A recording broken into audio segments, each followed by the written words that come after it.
आज आपण बघणार आहे सरफेस टेन्शन. सरफेस टेन्शन ही एक लिक्विडची अशी प्रॉपर्टी आहे, म्हणजे त्याची जर डेफिनेशन बघायची झाली, a liquid at a rest shows very interesting property called as a surface tension. जेव्हा लिक्विड रेस्ट पोझिशनला असेल, रेस्ट असेल, स्टील असेल, तेव्हा लिक्विड एक प्रॉपर्टी शो करतं, त्यालाच आपण सरफेस टेन्शन असं म्हणतो. तर हे सरफेस टेन्शन काय आहे, तर ह्याचे अनेक एक्झाम्पल्स आपण डेली लाईफमध्ये बघतो. तर कोणते कोणते एक्झाम्पल्स आहेत सरफेस टेन्शनचे डेली लाईफमध्ये, तर ते आपण ह्या फोटोजमधून बघूयात. Examples of surface tension in our daily lives. लहानपणी आपण फुगे बनवतो साबणाचे. त्यांचा जो शेप आहे फुग्यांचा, सोप बबल्सचा, तो कसा आहे, स्पेरिकल आहे. तो स्पेरिकल शेप कशामुळे बनतो, ड्यू टू सरफेस टेन्शन. त्या सोप बबल्सचा शेप जो आहे तो स्पेरिकल असतो. नेक्स्ट एक्झाम्पल आहे, greased razor blade or needle floats on a water due to surface tension. Next example आहे, water spider walks on the surface of water due to surface tension.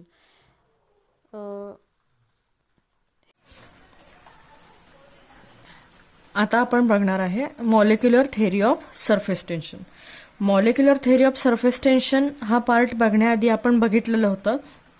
काय तर तुमच्या बुकमध्ये एका पेज नंबर 33 वरती इथे green बॉक्समध्ये दिलेलं आहे, do you know when we write on a paper the ink sticks to the paper. जेव्हा आपण पेनने, शाई पेन असेल किंवा कोणत्याही पेनने जेव्हा आपण नोटबुकवरती लिहितो, अशा पद्धतीने लिहितो, तेव्हा काय होतं, तर ती जी इंक आहे पेनामधली, ती इंक तुमच्या पेपरवरती का चिकटते. किंवा सेकंड सांगितलं काय, when teacher writes on a board chalk particle stick on the board. जेव्हा शिक्षक फळावरती लिहित असतात खडूने, तेव्हा खडूचे जे पार्टिकल्स आहेत ते फळ्याला का चिकटतात. आणि थर्ड आहे, mercury in a glass container not wet its surface while water in a glass container wets. जेव्हा ग्लासमध्ये आपण मर्क्युरी, माहिती आहे मर्क्युरी काय कशामध्ये यूज करतात, तर थर्मामीटरमध्ये टेम्परेचर मेजर करण्यासाठी आपण मर्क्युरीचा वापर करतो. ती जी मर्क्युरी आहे ती त्या ग्लासला, म्हणजे त्या थर्मामीटरच्या आतल्या भागाला का चिकटून राहत नाही. पण तेच जर तुम्ही ती मर्क्युरी हातात पकडायचा प्रयत्न केला तर ती तुम्हाला सहजासहजी हातात सुद्धा पकडता येत नाही. व्हाय दिस इज हॅपन. पण वॉटर जे आहे ते वॉटर जर तुम्ही ग्लासमध्ये ओतलं तर ते काय होतं, तो ग्लास ओला होतो. म्हणजे कोणत्याही सरफेसवरती तुम्ही वॉटर स्प्रेड केलं तर ती सरफेस काय होते तर वेट होते. This is the property of water. त्याने काय होतं, तर ते वॉटर मॉलिक्युल्स काय होतात, तर ते सरफेसला चिकटून राहतात. वरच्या सगळ्या प्रॉपर्टीजमध्ये काय झालंय, तर प्रत्येक प्रॉपर्टीमध्ये इंक जी आहे ती पेपरला स्टिक झाली आहे. परत चॉक पार्टिकल्स जे आहेत ते बोर्डला स्टिक झालेत. त्याच पद्धतीने वॉटर मॉलिक्युल्स जे आहेत ते ग्लासला स्टिक झालेत. ह्या प्रॉपर्टीज कशामध्ये येतात, तर ते आहे molecular theory of surface tension. त्यांच्या मागे एक मॉलिक्युलर थेअरी आहे, त्याला सरफेस टेन्शनची मॉलिक्युलर थेअरी आपण बघणार आहे. तर आपण स्टार्ट करूया. काय तर molecular theory of surface tension. Molecular theory of surface tension मध्ये, to understand surface tension we needs to know some terms in molecular theory that explain the behaviour of liquids at their surface. तर molecular theory of surface tension मध्ये आपण काय बघणार आहोत, तर theory behaviour of their liquids at their surface. तर प्रत्येक लिक्विडचं त्याच्या सरफेस सोबतचं बिहेवियर आपण ह्याच्यामध्ये बघणार आहे. मग ह्यामध्ये पहिला पॉइंट आहे मॉलिक्युलर थेअरी ऑफ सरफेस टेन्शनमध्ये. फर्स्ट पॉइंट आहे ए काय, तर intermolecular forces. Intermolecular forces intermolecular forces. पहिला पॉइंट आहे intermolecular forces. Matter is a made up of molecules. Any two molecules attract each other. This force between this is called intermolecular forces. Matter जे आहे ते अनेक molecules पासून बनलेलं असतं. Any two molecules attract each other. आता solid material घ्या आणि एखादं लिक्विड मटेरियल घ्या. प्रत्येक मटेरियल जे आहे ते अनेक मॉलिक्युल्स एकत्र येऊन काय बनतं तर ते मटेरियल बनतं. आता हा वुडन सरफेस आहे. हा वुडन सरफेस काय आहे? सॉलिड आहे. हा वुडन सरफेस कशापासून बनलाय? अनेक वुडन मॉलिक्युल्स एकत्र येऊन काय बनलाय तर हा एक सरफेस बनलाय. म्हणजे जे दोन मॉलिक्युल्स एकमेकांकडे अट्रॅक्ट होतात त्या दोन्ही मॉलिक्युल्सच्या अट्रॅक्शन फोर्सनाच आपण काय म्हणतो तर इंटरमॉलिक्युलर फोर्सेस. त्या दोघांमध्ये जे एकत्र फोर्स बनतो, ज्या फोर्समुळे ते दोन मॉलिक्युल्स एकमेकांकडे अट्रॅक्ट होतात त्यांनाच काय म्हणतात तर intermolecular forces in between molecules. There are two types of intermolecular forces. First is a cohesive force and second is a adhesive force. आता intermolecular forcesचे इंटरमॉलिक्युलर फोर्स तर ही आहे इंटरमॉलिक्युलर फोर्सची definition. Any two molecules attract each other. This force between is called intermolecular force. सोप्या भाषेत सांगायचं झालं तर दोन मॉलिक्युल्समध्ये जो फोर्स असतो त्याला आपण काय म्हणतो तर इंटरमॉलिक्युलर फोर्सेस. मग आता इंटरमॉलिक्युलर फोर्सेसचे दोन टाइप्स पडतात. पहिला आहे कोहेसिव्ह फोर्स आणि सेकंड आहे अडेसिव्ह फोर्स. आता हे कोहेसिव्ह फोर्स म्हणजेच काय आणि अडेसिव्ह फोर्स म्हणजे काय हे आपण बघणार आहे. कोहेसिव्ह फोर्स कशाला म्हणतात तर कोहेसिव्ह फोर्स म्हणजेच काय? The force of attraction between the molecules of the same substance is called cohesive force. Force of attraction between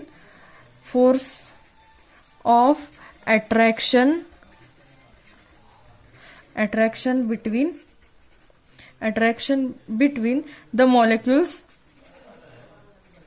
molecules of same substance.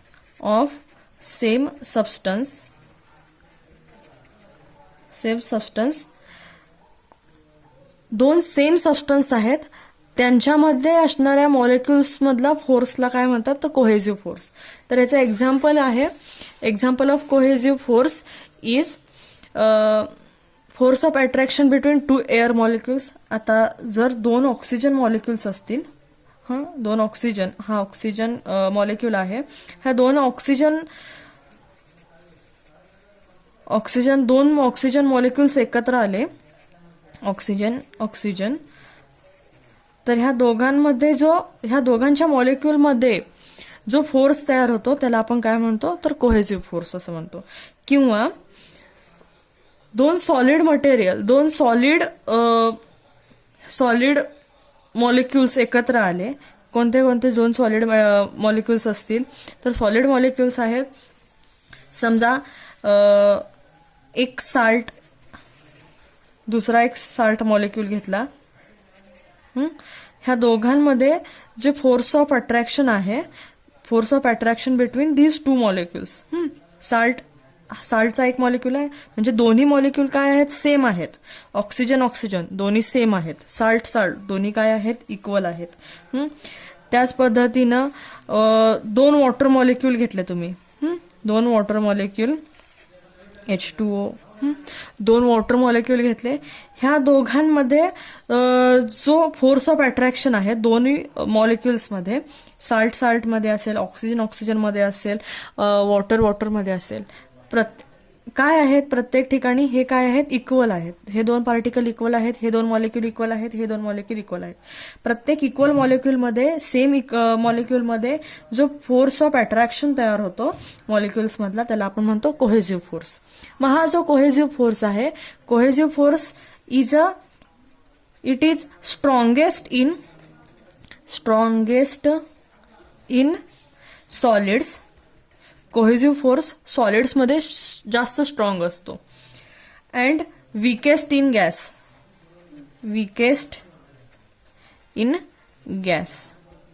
हे सगळ्यांना माहिती आहे.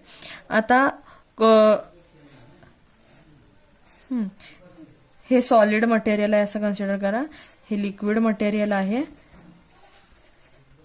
आणि हे गॅसेस मटेरियल आहे. सॉलिडमध्ये काय होतं तर सॉलिडमधले मॉलिक्यूल काय असतात, एकमेकांना टाईटली बॉन्ड असतात. म्हणजे त्यांच्यामध्ये फोर्स ऑफ अट्रॅक्शन काय आहे, जास्त आहे. म्हणजे हा कोहेसिव्ह फोर्स सॉलिड मटेरियलमध्ये काय असतो, स्ट्रॉंग असतो. आणि लिक्विडमध्ये काय, तर लिक्विडमध्ये तो फोर्स ऑफ अट्रॅक्शन काय असतो, थोडा कमी असतो as compare to the solid. आणि गॅसेसमध्ये जास्तच कमी असतो. त्यामुळं काय झालं, because of that solid have a definite shape. ह्यांच्या दोन्ही मॉलिक्युल्समध्ये स्ट्रॉंग बॉन्ड असल्यामुळे, स्ट्रॉंगेस्ट फोर्स असल्यामुळे सॉलिडला काय असतो तर एक डेफिनेट शेप असतो. ह्यांच्यामध्ये लिक्विडमध्ये तो काय आहे, बॉन्ड काय आहे, कमी आहे. त्यामुळे लिक्विडला डेफिनेट शेप नसतो. आणि गॅसेसमध्ये तर तो खूपच वीक असतो. त्यामुळं गॅसला सुद्धा डेफिनेट शेप नसतो. कळलं, सॉलिड मटेरियलला डेफिनेट शेप का असतो, कारण त्यांच्यामध्ये कोहेसिव्ह फोर्स काय असतो, स्ट्रॉंग असतो. Molecules, small droplets of a liquid comes together and form a drop due to this force. लिक्विडचे म्हणजेच वॉटरचे छोटे छोटे पार्टिकल्स म्हणजे मॉलिक्युल्स जे आहेत ते एकत्र येऊन आपल्याला वॉटरचा स्पेरिकल ड्रॉप बघायला मिळतो. वॉटरचा स्पेरिकल ड्रॉप कशामुळे तयार होतो, due to the cohesive force.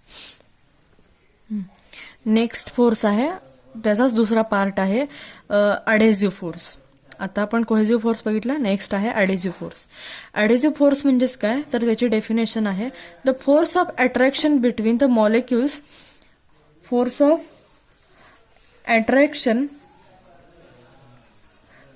Attraction between the molecules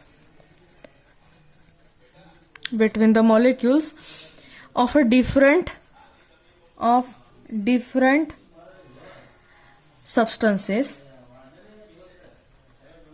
different substances is called adhesive force.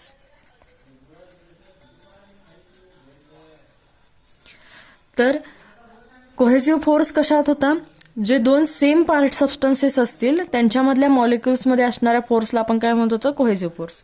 अडेझिव्ह force म्हणजेच काय, दोन वेगवेगळ्या सबस्टन्समध्ये असणाऱ्या मॉलिक्युल्स मधला फोर्स म्हणजेच काय आहे तर अडेझिव्ह फोर्स आहे. तर अडेझिव्ह फोर्स त्याचे एक्झाम्पल काय आहेत, the force of attraction between glass and water molecule. आता ग्लास आहे हा, ग्लास एक वेगळा सबस्टन्स आहे आणि वॉटर एक वेगळा सबस्टन्स आहे. ग्लास काय आहे, सॉलिड आहे आणि वॉटर काय आहे, लिक्विड आहे. ग्लासमध्ये आणि वॉटरमध्ये जो फोर्स ऑफ अट्रॅक्शन होईल त्या दोघांच्या ह्याला आपण काय म्हणतो तर अडेझिव्ह फोर्स असं म्हणतो. मगाशी आपण बघितलं काय, तर इंक जी आहे आपण पेपरवरती लिहिताना ती इंक त्या पेपरला का स्टिक होते, किंवा चॉक जो आहे तो चॉकने आपण बोर्डवरती का लिहू शकतो, किंवा ग्लासमध्ये वॉटर का राहतं, किंवा वॉटर जे आहे ते सरफेसवरती का चिकटून राहतं, म्हणजे ते सरफेसला वेट का करतं, तर ह्याचं कारण आहे ड्यू टू द अडेझिव्ह फोर्स. आता अडेझिव्ह फोर्स काय आहे तर एक छोटा फोर्स आहे, पण तो as compare to cohesive force इतका स्ट्रॉंग फोर्स नाही आहे, पण तो एक फोर्स आहे जो कशामध्ये आहे तर डिफरंट सबस्टन्सेस मधला फोर्स आहे. त्यामुळे तो कोहेसिव्ह फोर्सपेक्षा स्ट्रॉंगेस्ट फोर्स नाही आहे. आता इंक जी आहे पेनमधली ती काय असते, लिक्विड असते, आणि आपला पेपर जो आहे तो काय आहे, सॉलिड आहे. म्हणजे सॉलिड हा एक वेगळा सबस्टन्स आहे आणि ही इंक ही जी काय आहे ती एक वेगळा सबस्टन्स आहे. त्यामुळं इंक पेन आपल्याला आपल्या पेपरवरती आपण काय करतो, इंकने आपण लिहू शकतो, आणि ती इंक त्या सरफेसला, पेपरच्या सरफेसला स्टिक होते ड्यू टू द अडेझिव्ह फोर्स. त्याच पद्धतीनं चॉक पार्टिकल आणि बोर्डचं पार्टिकल हे दोघेही काय आहेत, डिफरंट सबस्टन्सेस आहेत. त्यांच्यामध्ये सुद्धा कोणता फोर्स असणार आहे, अडेझिव्ह फोर्स. आपली चिकटवायची चिकट टेप असते ना, चिकटपट्टी, हां, त्याच्यावरती लिहिलेलं असतं अडेझिव्ह टेप. अडेझिव्ह टेप तुम्ही कन्सिडर करा, त्याच्यावरती काय लिहिलेलं असतं तर अडेझिव्ह टेप असं लिहिलेलं असतं. म्हणजे ते काय आहे, त्यांना आपण काय करतो, चिकटवतो एखाद्या ऑब्जेक्टला. म्हणजे वेगवेगळे सबस्टन्स आपण त्याच्यामुळं चिकटवू शकतो. त्याच्यावरती अडेझिव्ह टेप लिहिलेलं असतं. आता नेक्स्ट आहे B.B, range of molecular forces.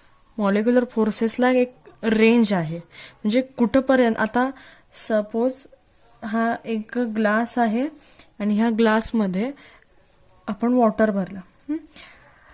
आता हे जे वॉटर आहे काय, तर ह्या वॉटरमध्ये, हे वॉटर कशापासून बनलंय तर अनेक वॉटर मॉलिक्युल्स एकत्र येऊन हा काय झालाय, आपण ग्लास भरलाय.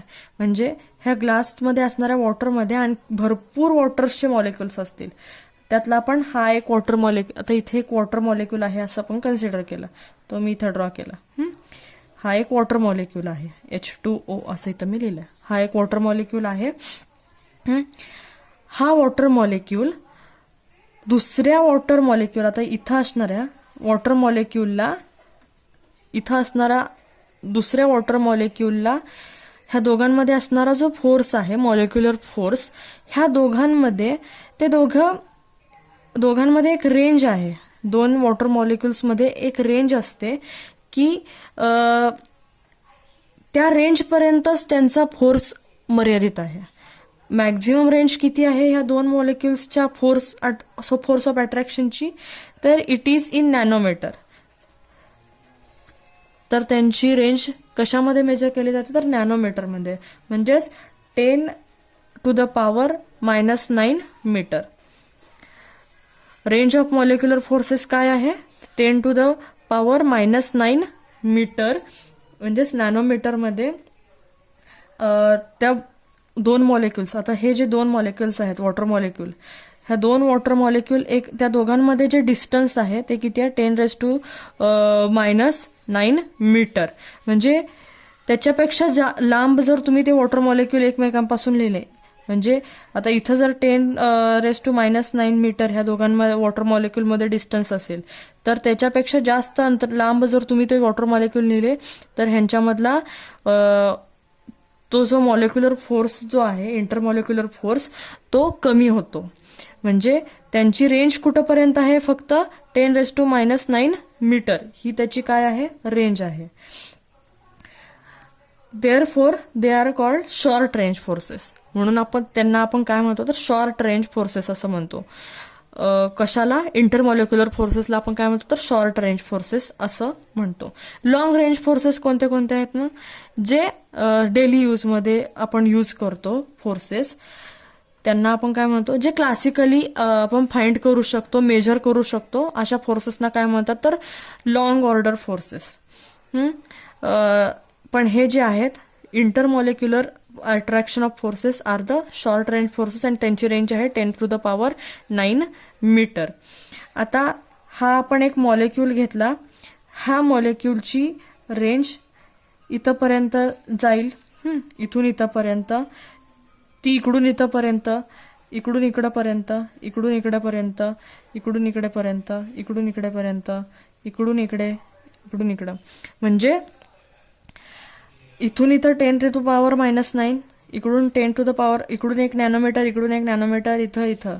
म्हणजे अशा त्याच्या काय म्हणतात त्याला, आपण एक बॉल घेतला, बॉलच्या सेंटरमध्ये एक मॉलिक्यूल आहे असं आपण कन्सिडर केलं, तर त्या सेंटरपासून वरच्या सरफेसला एक बॉन्ड गेला, इकडच्या सरफेसला एक, इकडच्या सरफेसला एक, इकडच्या सरफेसला एक, इकडच्या सरफेसला एक, खाली एक. म्हणजे 3 डायमेन्शनलमध्ये ह्याची काय होत आहेत, रेंज पुढे जात आहेत. म्हणजे एक गेला वरती, एक इकडच्या बाजूला, एक इकडच्या बाजूला, एक मागच्या बाजूला, एक इकडच्या बाजूला, एक खाली. म्हणजे असे 3 डायमेन्शनमध्ये काय होत आहेत, त्याचे फोर्सेस जातात. म्हणजेच ह्याचा शेप काय झाला तर स्पेरिकल एक शेप झाला. त्यालाच आपण काय म्हणतो तर स्पियर ऑफ इन्फ्लुएन्स. त्याला आपण काय म्हणतो, स्पियर ऑफ इन्फ्लुएन्स. आता हे स्पियर ऑफ इन्फ्लुएन्स काय आहे तर it is an imaginary sphere with the molecule at its, म्हणजे हा see sphere of influence, sphere of influence. म्हणजे लक्षात येते. आता इथून इथं हा मॉलिक्यूल आहे, ह्याच्या इथं एक मॉलिक्यूल असेल, इथे एक मॉलिक्यूल असेल, इथे एक मॉलिक्यूल असेल, इथे एक मॉलिक्यूल, इथे एक मॉलिक्यूल, इथे इथे इथं. म्हणजे त्याच्या अवतीभोवती असणाऱ्या सगळे मॉलिक्यूल्स जे आहेत ते काय होत आहेत तर 3 डायमेन्शनमध्ये ते काय होणार, एकमेकांना चिकटलेले असणार आहेत. आणि त्यांच्यामध्ये जे डिस्टन्स आहे ते काय आहे 10⁻⁻⁹ मीटर. पण त्याच्यामध्ये एक इमॅजिनरी स्पियर तयार होतो. कारण हे कळतंय तुम्हाला स्पियर म्हणजे काय ते. तर प्रत्येक या बाजूला एक या बाजूला एक 3 डायमेन्शनमध्ये प्रत्येक पार्टिकल काय होतो एकमेकांकडे अट्रॅक्ट झालेला असतो. It is an imaginary sphere with molecule at its centre and radius equal to the molecule range is called the sphere of influence of the molecule. Radius is equal to the molecular range. म्हणजे आता हा sphere आहे, इथून इथं हा एक molecule आहे, हा एक मॉलिक्यूल आहे. ह्या दोघांची रेडियस, ह्या स्पियरची रेडियस म्हणजेच काय असणार आहे तर त्याचा रेंज ऑफ मॉलिक्यूल, त्या मॉलिक्युलर फोर्सेसची रेंज असणार आहे. म्हणजेच 10⁻⁹ मीटर. त्यालाच आपण स्पियर ऑफ इन्फ्लुएन्स असं म्हणतो.